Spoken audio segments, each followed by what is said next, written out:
네, 질문하겠습니다. 박거둑 증인, 네, 네, 지난번에도 나오셨고 오늘 또 나오셨는데, 증인이 당시 사건 수사의 단장, 부장검사셨죠? 네, 부장검사였습니다. 예. 자, 자료 한번 보실까요? PPT. 자, 2024년 12월 18일 날 압수수색을 했어요. 건진 법사 체포하면서 압수수색을 해서 법당에서 불법 정치자금으로 보이는 돈들이 나왔습니다. 맞죠? 네, 자, 분명히 2018년 지방선거 영천시장 후보에 1억 받은 혐의 이것으로 압수수색을 한 겁니다. 맞습니까? 맞습니다. 네. 그런데 오른쪽에 보시면 뭐 계속 나왔지만 2022년 5월 13일자 스티커가 붙은 관본권이 발견됐습니다. 네, 그러면 적어도 2018년 저 정치자금법 위반 혐의와는 좀 무관해 보이는데, 그렇죠? 무관해 보이는데 이럴 경우에는 어떻게 해야 됩니까? 일단 범죄 사실과는 좀 관련성이 떨어지는데 네. 아까 최재현 부부장이 말했던 것처럼 2018년 지방 아니요. 증인 검사 생활 오래 하셨잖아요. 이럴 네. 때 어떤 조치를 취해야 됩니까? 그 지금 발부받은 압수수색 영장으로 다른 범죄의 증거가 될 것을 압수수색 해올 수 있습니까? 없습니까? 정황 증거로서 압수수색할 수 있다고 생각합니다. 아니죠. 별도로 압수수색 영장을 발부받아야죠, 사실은. 그게 별도로 압수수색 영장 발부받지 않으면 위법한 증거다, 위법 수집 증거다라는 게 대법원 판례 아닙니까? 명확한 입장이잖아요. 그렇다라고 하면 지금 정황 증거 2018년인데 2022년이 무슨 어떻게 정황 증거가 함부로 되겠습니까?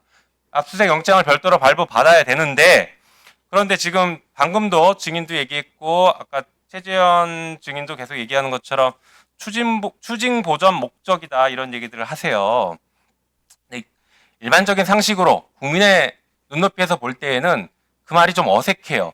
오히려 방금 말씀드린 것처럼 새로운 범죄 아닐까라고 의심하는 게 일반적인 상식일 것 같습니다. 그러면 이 건진법사에게 당신 이 돈은 무슨 돈이냐, 2018년이랑 관련 있냐 없냐 물어본 적 있습니까? 조사받은 내용 중에 그런 내용이 있는 걸로 알고 있습니다. 그러니까 뭐라고 답하던가요? 기도비로 받았다고 얘기한 걸로 알고 있습니다. 기도비로 누구한테요? 그건 기억을 못 한다고 했던 것 같습니다. 예. 근데 2018년 건 아니네요, 그러면. 그때 조사가 2025년 1월 5일 2회 조사 때 있었던 내용으로 알고 있습니다. 그러니까 2018년 불법 정치자금 수수와는 관련이 있는 내용으로 답을 하지 않았잖아요. 그러면 별도 압수수색 영장 발부 받았어야 될 것 같은데 그 받지 않고 말씀하신 것처럼 추징 보전 목적이었다라는 것 자체가 매우 이례적이고 이상해 보이는 것이에요. 좀 끼워 맞추게 하려고 하는 거 아닌가 그렇게 보입니다. 다음 보여주시죠. 그런데 이 전성배 씨가 어떤 사람이냐 어떤 관계냐를 좀 보니까 김건희가 운영했던 코바나 컨텐츠의 고문으로 있었고요. 그 다음에 통일교와 김건희를 잇는 핵심 연결고리, 그러니까 윤영호 씨와 김건희를 잇는 연결고리로서 역할을 한 것 같습니다. 그래서 공소장에 이런 내용이 있는 것 같아요. 전성배는 윤영호 전 통일교 세계본부장에게 윤석열 전 대통령이 검찰에 있을 때부터 인연이 있었다. 통일교가 검찰에서 법적으로 문제되는 일이 없을 것이다. 라고 말했다라고 공소장에 기재를 했더라고요. 이런 관계들이 있는 사람의 돈이 나왔는데 2018년 돈은 아닌 것 같고 2022년 돈이 나왔으면 이 관계를 봐야 되는 거 아닌가 싶은데 이상하게 띠지가 없어져 버렸습니다. 다음 페이지 보여줄까요? 그런데 더 충격적인 얘기가 나오죠. 이게 보도된 것인데 현직 감찰 담당 검찰 간부가 건진법사에게 인사청탁했다라는 의혹이 나왔다. 이렇게 얘기하고 있습니다. 그래서 전성배 씨를 만나고 나오는 검사를 마주쳤는데 전성배 씨 측근이 그 사람이 서울중앙지검으로 이동해줘서 감사하다는 인사를 하러 왔다. 라고 이렇게 얘기했다고 전성배 씨로부터 전해 들었다. 이런 진술을 확보했다라는 얘기가 나오고 있습니다. 그러니까 인사청탁을 해서 전성배 씨가 검찰 인사까지 개입했고 거기에 대해서 감사 인사를 검사가 와서 했다라는 걸 전성배한테 들었다.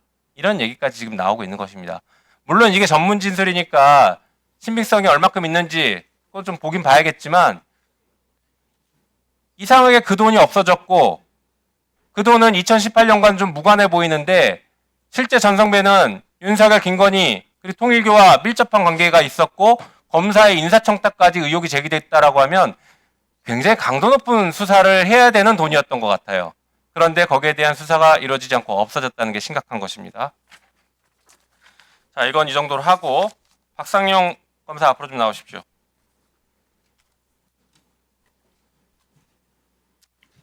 네, 자료 보시겠어요?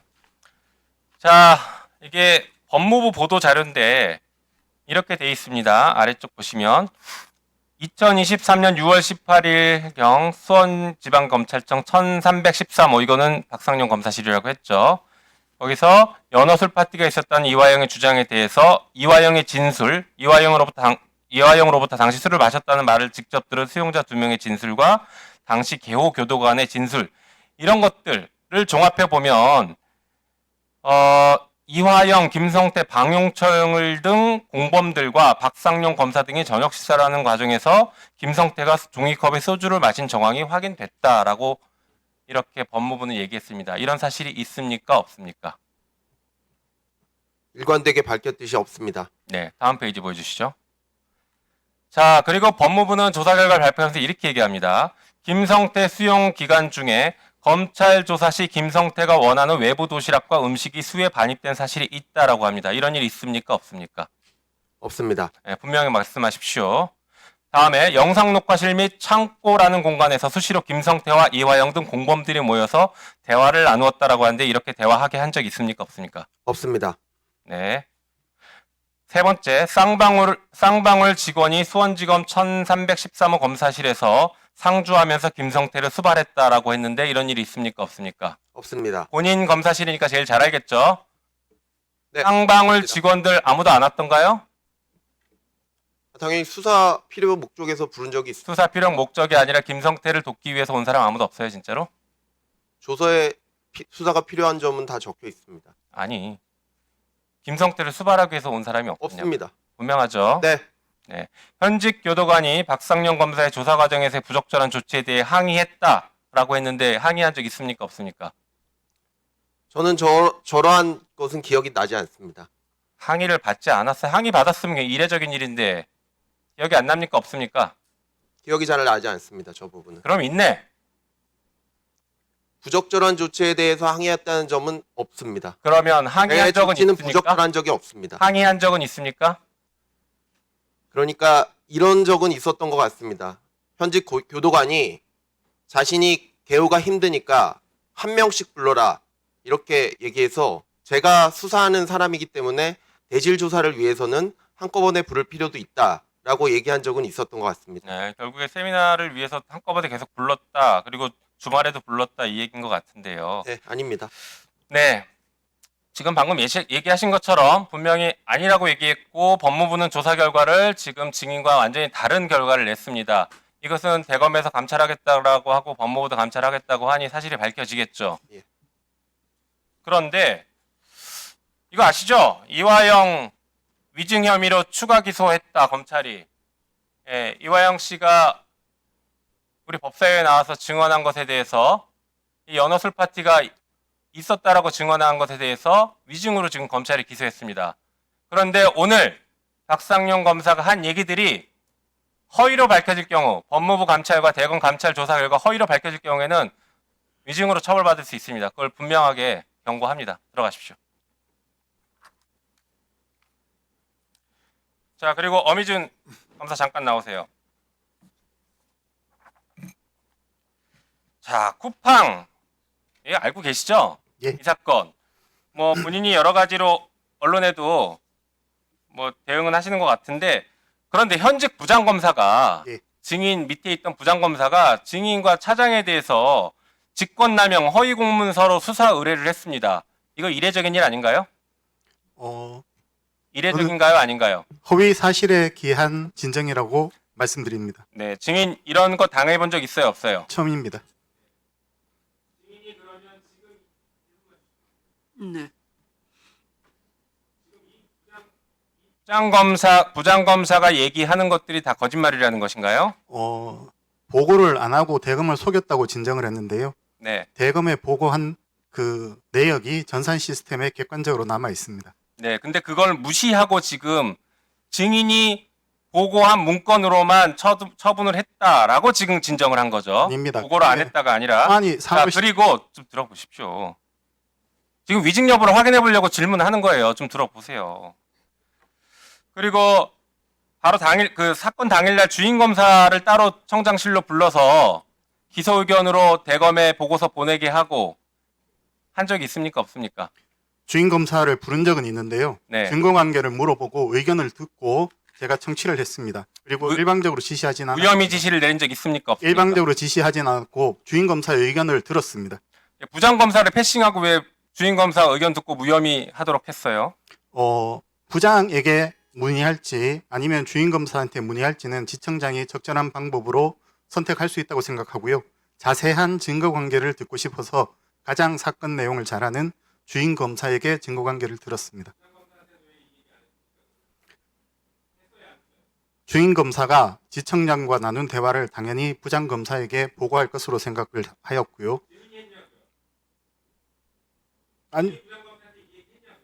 아니 저는 부장 검사한테는 얘기 안 했습니다. 주인 검사가 보고할 거라고 생각을 했고요.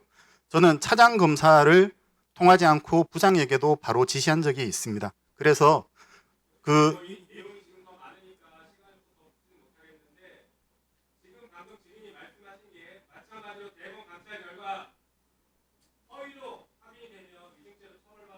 그럼요. 예. 저기 위원장님 조금만 더 설명. 네, 들어가십시오. 자, 그러면 지금부터 잠시만 주목해 주시기 바랍니다. 제가 구독자분들을 위해서 선물 하나를 준비했는데요. 제가 항상 여러분들께 드리는 말씀이 있습니다. 뉴스만 평소에 잘 챙겨보셔도 돈이 되고 돈을 벌 수 있다라고 말씀을 드렸는데요. 여러분들은 여기 보시는 삼성전자 뉴스를 보고 어떤 생각이 드세요? 아니면 정치인들의 뉴스, 날씨 뉴스를 보고는 어떤 생각이 드시나요? 그냥 뉴스만 보고 끝내는지 아니면 이 뉴스를 어떻게 이용할 수 있는지 이 부분을 고민하고 계시는지를 되물어보고 싶습니다. 그 이유가 뭐냐 하면 제가 지난번에 여러분들께 뭐라고 말씀을 드렸었죠? 지금은 반도체 섹터를 눈여겨보셔야 한다고 말씀드렸습니다. 그리고 나서 이런 썸네일들을 뉴스를 통해서 많이 보셨을 겁니다. 반도체 내용이 이슈가 됐을 때 부자들은 어떻게 생각할까요? 반도체 관련주들은 뭐가 있는지, 어떤 종목이 가장 좋은지, 어디에 투자해야 돈이 몰리는지 자연스럽게 생각한다고 제가 말씀을 드렸죠. 그 이유가 뭐냐 하면 부자들이 봤을 때는 이슈가 곧 돈으로 이어지고 그 이슈가 나에게 돈을 벌어준다는 경험적 확신이 있기 때문에 부자들은 항상 이런 사회적 이슈를 관심 있게 챙겨본다고 제가 말씀을 드렸습니다. 이번에도 마찬가지인데요.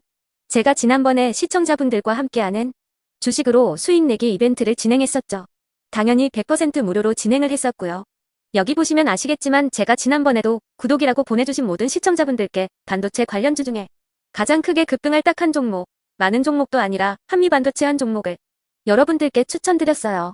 그러면서 여기 나와 있는 대로 정확히 얼마에 매수해야 하는지, 그리고 수익률이 어느 정도 나왔을 때 팔아야 하는지를 이런 부분들까지 여러분들에게 정확히 알려드렸었는데 지금 실제로 어떻게 되었다?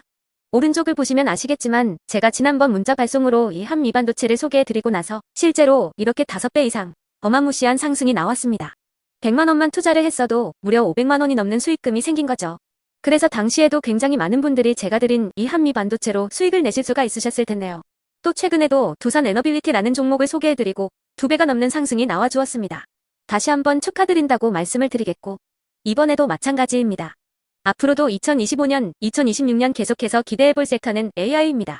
그 중에서도 AI 반도체는 그 누구도 부정할 수 없는 미래성장 산업입니다. 그러면 우리가 어떻게 생각해 볼 수 있을까요? AI 반도체 종목 중에 앞으로 크게 대장 역할을 하면서 10배 이상 급등할 수 있는 템베거 종목을 지금부터 열심히 추적해야 한다는 겁니다.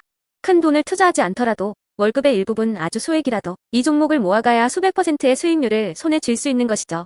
지금 여러분이 보고 계시는 이 유튜브 또한 AI 반도체와 아주 밀접한 연관이 있고 반도체야말로 대한민국의 핵심 산업으로 앞으로 더더욱 시장은 성장할 수밖에 없습니다. 또한 현재 이재명 정부는 코스피 5천을 공약으로 상법 개정까지 단행하면서 우리 주식시장을 살리려고 많은 노력을 다하고 있습니다. 5년 동안 정부는 우리나라의 주식시장을 살리기 위해 주도적으로 행동해 나가면서 이재명 대통령 본인 또한 코스피 지수에 본인 월급을 투자하겠다고 선언한 상황인데요. 그렇기 때문에 제가 이번에도 뭘 보내드리고 있냐면 지난번과 똑같이 구독이라는 문자를 보내주시면 제가 AI 반도체 관련주 중에 앞으로 대장주 역할을 하면서 주가가 가장 크게 급등할 한 종목을 여러분들께 문자 발송으로 종목명과 사고 파는 시점을 모두 알려드릴 건데요. 그 문자를 받고 여러분들이 주식으로 돈 버는 연습을 한번 해보셨으면 좋겠고요. 혹시라도 나는 주식을 하지 않는다 하시는 분들은 주변에 주식하시는 지인분들에게 말씀을 해주셔도 되고요. 아니면 연세가 있으셔서 투자가 어렵다 하시는 분들은 이 종목을 자녀분들에게 한번 사봐라. 이걸로 한번 수익을 내봐라. 이렇게 조언을 해주실 수도 있는 거겠죠. 그래서 지금 이 영상을 보시는 시청자분들 중에 나도 이번 종목이 좀 궁금하다 하시는 분들은요. 누구나 상관없이 그리고 어느 시간대나 상관없이 부담 없이 010-2250-0333번으로 구독이라는 문자 보내주시면 제가 이번에도 똑같이 무료 추천 급등주 문자를 보내드리겠습니다. 이해되시겠죠? 제 번호 010-2250-0333번으로 구독이라는 문자 보내주시면 여러분들이 직접 이슈를 통해서 돈 버는 연습을 해보실 수가 있는 거고 제가 돈을 받는 것도 아니고 투자를 대신해 드리는 것도 아니기 때문에 부담 없이 신청해 주시면 되는 겁니다. 그리고 수익이 나면 저는 다른 것은 하나도 바라지 않습니다. 제 채널에 구독, 좋아요 한 번씩만 눌러주시라. 이렇게 다시 한번 말씀을 드리겠습니다.